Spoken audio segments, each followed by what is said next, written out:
Hello बच्चों, welcome back. और आज हम पढ़ने वाले हैं केमिकल काइनेटिक्स का फोर्थ लेक्चर हमारा, that is mechanism of reaction. तो मैकेनिज्म ऑफ रिएक्शन क्या होता है? अ सीरीज ऑफ स्टेप और elementary reaction proposed to account for the overall reaction. कि कोई रिएक्शन कैसे हुआ उसके लिए हम कुछ स्टेप्स प्रपोज कर रहे हैं। तो कुछ जो हम यहाँ पे स्टेप्स लिखेंगे उनमें से कुछ स्टेप होंगे फास्ट और कुछ स्टेप होंगे स्लो, ठीक है। And slowest step is called rate determining step. Slowest step is rate determining step.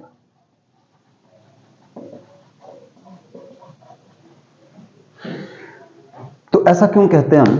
इससे पहले कि हम यहां पे बात करें, एक एग्जांपल ले लेते हैं, हाइपोथेटिकल एग्जांपल या एक रियल एग्जांपल भी होता है। कि सपोज मैं क्लास में डिक्टेट करवा रहा हूं और 1 आवर के अंदर जो है वो 5 पेजेस लिख सकते हैं। हम नॉर्मली जो बच्चे हैं वो 5 पेजेस लिख सकते हैं। पर अगर हमारी क्लास में कोई एक ऐसा स्टूडेंट है जिसकी राइटिंग बहुत ही स्लो है और सपोज कि वो स्लो लिखता है और वो सिर्फ 4 ही पेज लिख पाता है उसी क्लास में, तो इसका मतलब कि जो ओवरऑल जो हम पेज पूरे क्लास में लिख पाएंगे दैट इज 4। इसका मतलब कि जो हमारी जो स्पीड होगी वो किसके ऊपर डिपेंड करती है? जो सबसे स्लो काम कर रहा है। इन द सेम वे जो हमारे पास रिएक्शंस के जो स्टेप्स होते हैं उसमें भी जो रिएक्शन की ओवरऑल स्पीड है that depend on the slowest step, that will the rate controlling step. ये पूरे रिएक्शन की स्पीड उसी के ही ऊपर डिपेंड करेगी। तो यहां पे भी वही बात हम अप्लाई करते हैं। एक बात तो हमने ये याद रखी कि slowest step is the rate law और रेट डिटरमाइनिंग स्टेप। दूसरी बात हमारे को याद रखना है कि जो writing of mechanism is based on experimental evidence. हमारे पास कोई एक्सपेरिमेंटल एविडेंस दिया हुआ है। एक्सपेरिमेंटल एविडेंस क्या होता है? यहाँ पे रेट लॉ। हमने स्टार्टिंग से एक बात की है कि rate law is the experimental determined quantity. हम उसमें रिएक्टेंट की वो पावर लिखते हैं जो कि एक्सपेरिमेंटली प्रूव करके आई है, ठीक। तो उसी से ही हम जो है वो मैकेनिज्म लिखेंगे। So let us right, question करते सीधा, propose suitable mechanism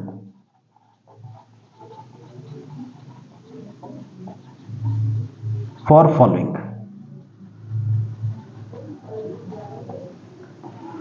Now 2N2O5 give rise 4NO2 plus O2 and we have been given rate law N2O5. This is the first question. Second part ले लेते हैं। NO2 plus CO give rise NO plus CO2 और इसके लिए हमारे पास जो rate law है that is K into NO2 square. And third we have 2NO2 plus F2 give rise 2NO2F and rate is K NO2 into F2. One more, 3ClO negative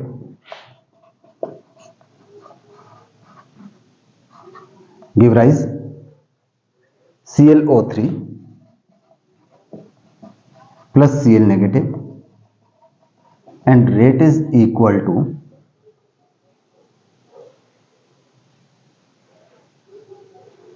ClO negative raise to the power 2। और एक NCERT का भी ये example है हमारे पास, 2H2O2 फिर 2H2O2 I negative and in OH medium, alkaline medium, this give rise 2H2O plus O2 and rate is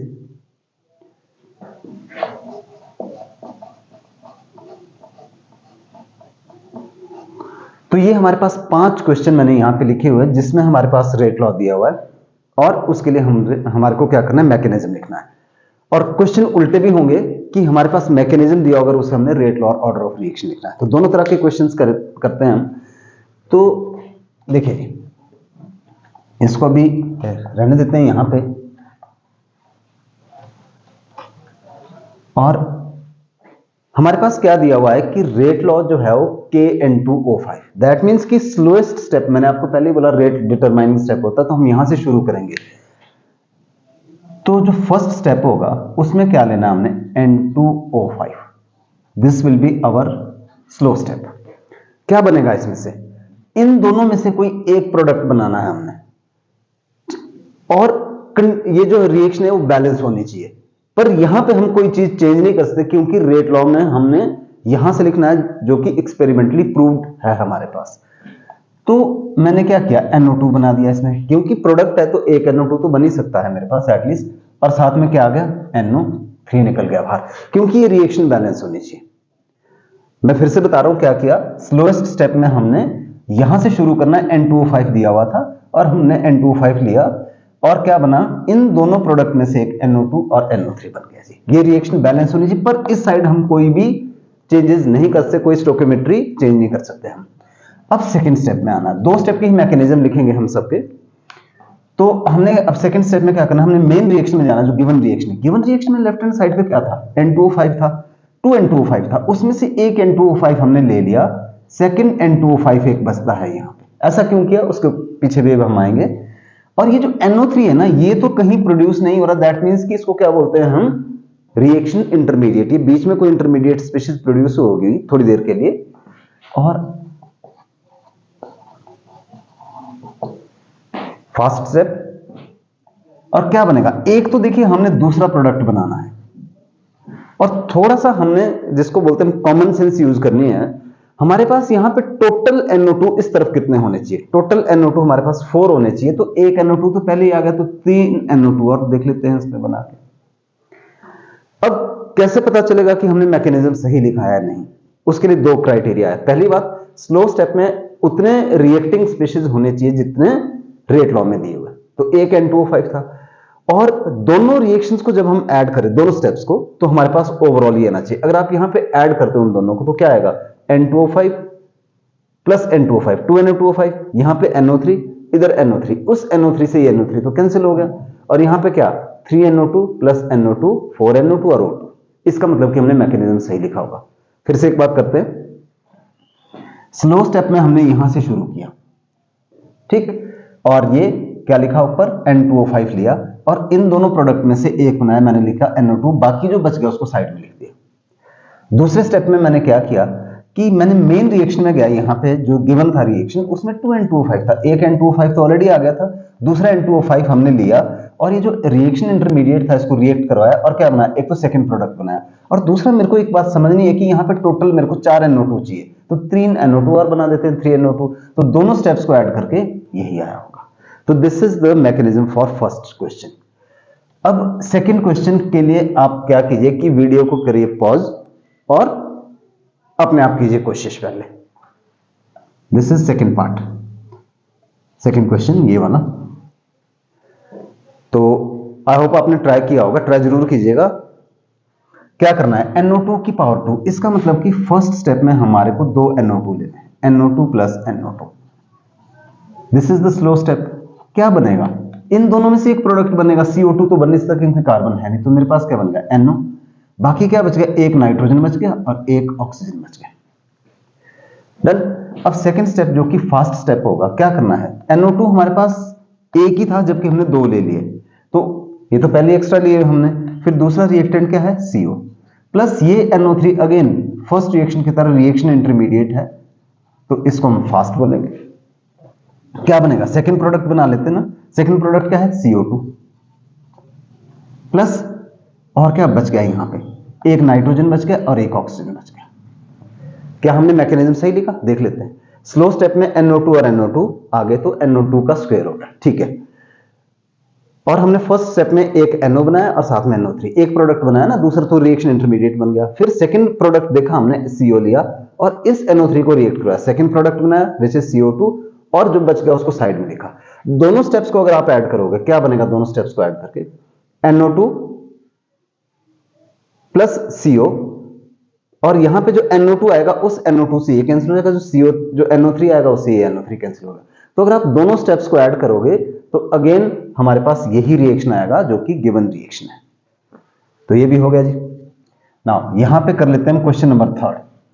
फिर से आप वीडियो पॉज कीजिए और देखिएगा यहां पे, तो ट्राई कीजिएगा अपने आप। NO2 और F2 लिया हुआ है, तो फर्स्ट स्टेप में हमने क्या किया, NO2 plus F2 which is slow step.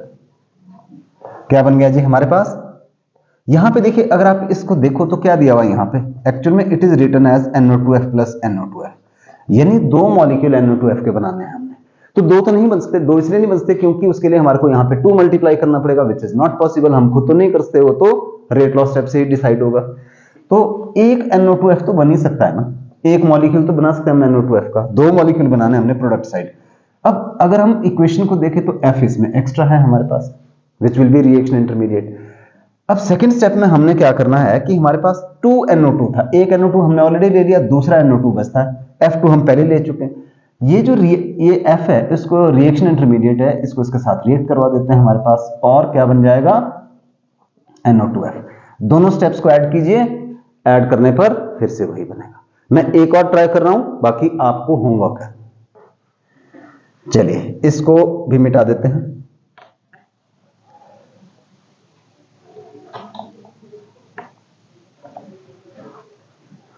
अब अगला क्या है जी हमारे पास, नेक्स्ट है 3ClO negative give rise ClO3 negative plus Cl negative. तो जो फोर्थ है हमने क्या किया, यहां पे Cl क्वेश्चन में जो रेट लॉ दिया हुआ है ClO negative raise to the power 2, that means कि ClO negative plus ClO negative. Slow step में हमारे को ये तो लेने ही लेने पड़ेंगे। तो बनेगा क्या, ClO3 नेगेटिव और ये, तो ClO3 नेगेटिव क्या बन सकता है हमारे पास, ClO3 नेगेटिव तो हम नहीं बना सकते हैं इससे। तो 3 क्यों नहीं बन सकते, क्योंकि ऑक्सीजन 2 है ना, तो ये वाला प्रोडक्ट हम नहीं बना सकते, पर Cl नेगेटिव बना सकते हैं। तो क्यों ना इसको ऐसा किया जाए, ClO2 negative plus Cl negative, एक तो हमने बना ही दिया है जी। अब सेकंड स्टेप में क्या करना है, 3ClO था, 2 हमने ले लिया, एक बच गया, ClO नेगेटिव प्लस इस ClO2 नेगेटिव को रिएक्ट करवा देते हैं आपस में, क्या बन जाएगा हमारे पास, हाँ this is not a balanced reaction, जो हमारे पास गिवन थी it should be 2Cl negative, यहां पे 2Cl नेगेटिव होना चाहिए था। हाँ तो ClO नेगेटिव Cl, अब दूसरा जो हमारे पास ClO3 नेगेटिव बना दिया, ये बना दिया, और एक Cl नेगेटिव बच गया जी। This is our first step. अब अगर हम दोनों स्टेप्स को ऐड करेंगे तो हमारे पास क्या आएगा, दोनों स्टेप्स को ऐड करके आप देखोगे ये रिएक्शन आ जाएगा, और स्लो स्टेप में यहां से आएगा। तो 4 जो है ये क्वेश्चन थे, इनका चारों का मैकेनिज्म मैंने लिख दिया है, और फिफ्थ का आप ट्राई कीजिएगा। जितनी हम प्रैक्टिस करते हैं उतनी इसमें हमारे पास मास्टरी आती है। अब क्वेश्चन उल्टा होगा, क्वेश्चन कैसे होगा कि मैकेनिज्म दिया हुआ है और रेट लॉ लिखना है। जैसे अभी यहीं से समझ लेते हैं कि कोई रिएक्शन है, उसके लिए हमारे पास रेट लॉ ये दिया, तो आप मैकेनिज्म लिख सकते हो। फोर्थ वाले का मैकेनिज्म से रेट लॉ कैसे लिखेंगे, rate is equal to ClO negative into ClO negative, means rate will be K ClO negative का स्क्वायर। उसी तरह से यहां पे क्या बनेगा, रेट लॉ क्या बनेगा, NO2 rate is equal to NO2 into F2, K तो होगा ही होगा मल्टीप्लाई, यहां पे क्या होगा, rate is equal to K into NO2 का स्क्वायर, और यहां पे रेट क्या होगा, रेट लॉ क्या होगा, rate is equal to K N2O5, मतलब उल्टा हो जाएगा क्वेश्चन। तो स्लो स्टेप से हम रेट लॉ लिख सकते हैं, और रेट लॉ से हम मैकेनिज्म लिख सकते हैं अगर रेट लॉ गिवन है। Let us try to solve some question.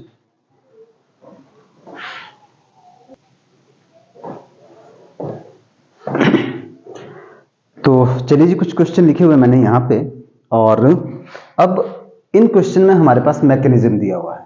पहले जो भी हमने पीछे एग्जांपल्स किए उसमें क्या था, रेट लॉ दिया हुआ था, रेट लॉ से हमने मैकेनिज्म लिखा। अब क्वेश्चन को उल्टा करते हैं। जैसे ये जो क्वेश्चन है, consider the following reaction in alkaline medium catalysed by iodide ion, ये जो क्वेश्चन है वो CBSE बोर्ड के अंदर 2019 में पूछा गया है, ये वाला क्वेश्चन। तो हमारे पास क्या क्या करना है इसमें, कि ये दिया हुआ है यहाँ पे आयोडाइड आयन की वजह से होता है ये एल्कलाइन मीडियम में कैटालाइज्ड बाय आयोडाइड आयन, ठीक है। दैट मींस कि हो सकता है कि यहाँ पे आई लिखा भी होता है और नहीं भी लिखा हुआ है, पर वर्ड ऊपर लिखा हुआ है, मतलब स्टेटमेंट में है हमारे पास। Now it take place in 2 step H2O2 plus I negative, जो कि स्लो स्टेप है, एंड सेकंड जो है this is the fast step. और हमारे से इसके बारे में कुछ क्वेश्चंस पूछे हुए हैं। तो write rate law and determine order with respect to H2O2, मतलब H2O2 की पावर बतानी है। तो इसका आंसर क्या होगा, मैं यही लिख देता हूं, तो रेट लॉ किसके बराबर हो जाएगा? के। Slow step is the rate determining step, H2O2 into I negative. This is the first part, rate law हो गया। And order with respect to H2O2, तो with respect to H2O2 order कितना हो गया? 1 हो गया, मतलब H2O2 की पावर कितनी है? 1। Now what is the molecularity of each individual step? तो हमने मॉलिक्युलरिटी के बारे में पहले ही पढ़ लिया कि जो एलिमेंट्री रिएक्शन में जितनी भी रिएक्टिंग स्पीशीज होती है दैट गिव राइज मॉलिक्युलरिटी।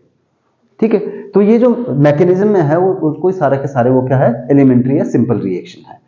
तो इसमें कितने रिएक्टिंग स्पीशीज? एक H2O2 और एक I नेगेटिव, और इसमें क्या है? H2O2 और IO नेगेटिव। तो हम लिखेंगे कि 2 फॉर ईच स्टेप, दोनों स्टेप के लिए 2 आ गए। Then what is overall order of reaction? Order of reaction आपको पता है क्या होता है? अल्फा प्लस बीटा होता है।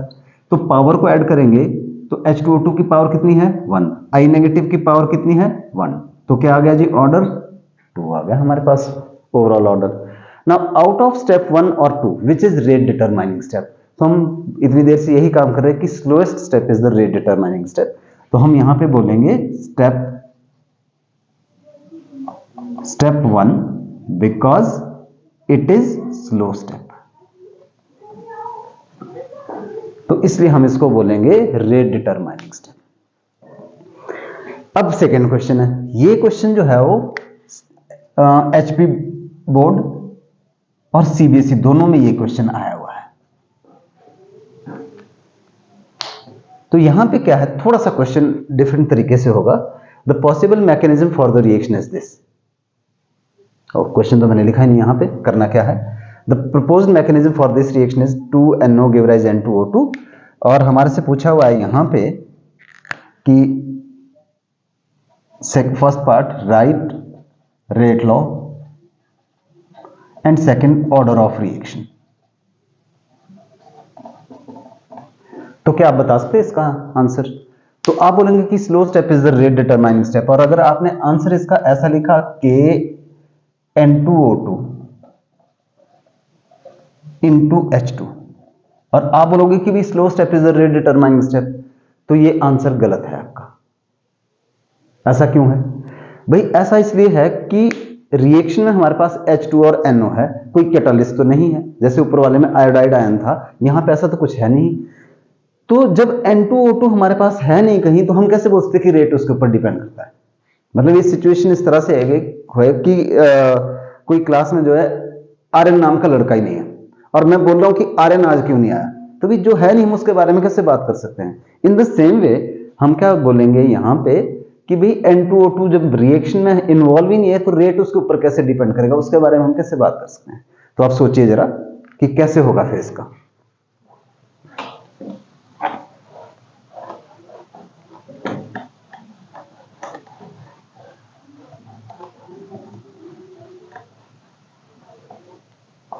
चलिए देखते हैं जी, फिर आते हैं इसके सॉल्यूशन पे। तो हम बोलेंगे कि as slow step is rate determining step, ठीक है, as slow step is rate determining step या रेट लॉ स्टेप। तो देयरफॉर जो रेट क्या होना चाहिए हमारे पास, रेट तो वही होना चाहिए जो मैंने यहां लिखा था, पर मैंने बोला था कि ये ठीक नहीं है, इट इज रॉन्ग। तो रेट क्या होना चाहिए? K into N2O2 and H2। इसको हम दे देते हैं इक्वेशन नंबर A, दे देते हैं इसका नाम। तो गलत मैंने बता दिया क्यों? क्योंकि N2O2 जो है वो कहीं रिएक्शन में इन्वॉल्व नहीं। तो हमने क्या किया कि जो फर्स्ट स्टेप हमारे पास दिया हुआ है, तो फ्रॉम इक्वेशन 1 या गिवन जो भी हमारे पास दिया हुआ था, फ्रॉम इक्वेशन 1, अब ये वाला जो कैसा है हमारे पास? इक्विलिब्रियम है।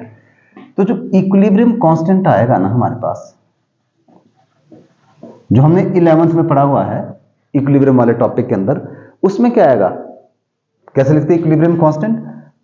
Molar concentration of product upon molar concentration of reactant and each term raise to the power equal to their numerical या स्टोकियोमेट्रिक कोफिशिएंट।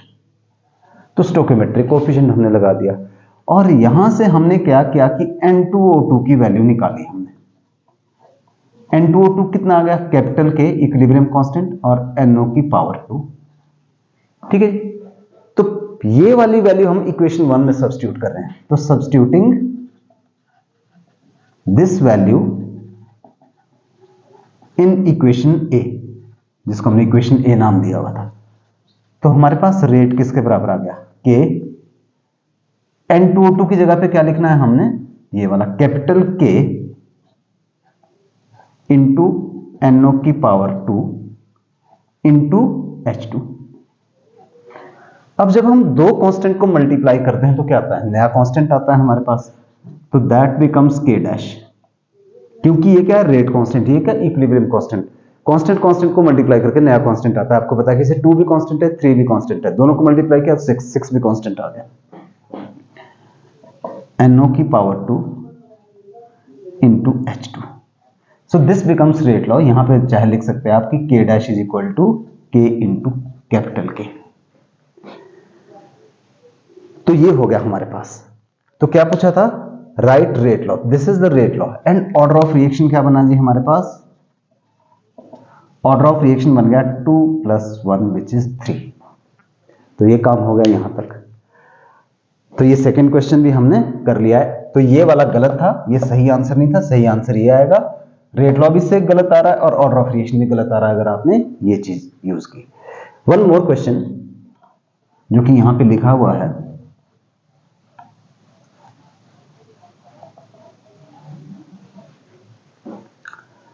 और ये हमारे पास दिया हुआ है यहां पे, इस रिएक्शन के लिए रेट लॉ दिया हुआ है, this is slow step, this is fast step. तो क्या करना है, right rate law and order of reaction. तो आई होप आपको ये समझ आ ही गया होगा अब तक। फर्स्ट पार्ट में क्या करना है, rate law, rate is equal to NO2 into NO2। तो हम क्या करेंगे, NO2 इंटू NO2, और हम चाहे तो उसको ऐसे भी लिख देते हैं के NO2 का square. Second part, what is order of reaction, जो ऑर्डर है वो 2 आ गया, पावर को ऐड करके 2 पावर इसमें है ही, ऐड तो किसी में करेंगे नहीं, सिर्फ 2 ही है। एंड थर्ड स्टेप, देखो यूनिट पूछा हुआ है हमारे पास रेट कांस्टेंट का, तो के हमने एक बात की थी कि मोल पर लीटर की पावर 1 - n/सेकेंड, ये था। अब क्या करना है, मोल पर लीटर की पावर 1 - 2/सेकेंड। तो वैसे तो डायरेक्ट भी आप इसको लर्न रख सकते हैं, नहीं रख सकते तो फॉर्मूला तो आपको लर्न रखना ही चाहिए। तो ये आ जाएगा जी लीटर पर मोल पर सेकेंड, लीटर पर मोल पर सेकेंड। पावर माइनस था ना बाहर, तो माइनस अंदर क्या हो गया, मोल माइनस में आ गया और लीटर की पावर माइनस माइनस मल्टीप्लाई होकर प्लस हो गई हमारे पास। तो लीटर पर मोल पर सेकेंड। हो सकता है कि क्वेश्चन 3 मार्क्स का है, तो बहुत बार इसमें से छोटे छोटे क्वेश्चन आते हैं। तो मुझे विश्वास है कि आपको जो है वो मैकेनिज्म वाला टॉपिक क्लियर हो गया होगा, और इसके बाद हम आगे काम करेंगे। बट फिर भी अगर कोई कंफ्यूजन है किसी भी टॉपिक में, किसी भी चीज में, तो कमेंट में लिखिएगा और मैं आप तक उसका सॉल्यूशन जरूर प्रोवाइड करूंगा। Thank you.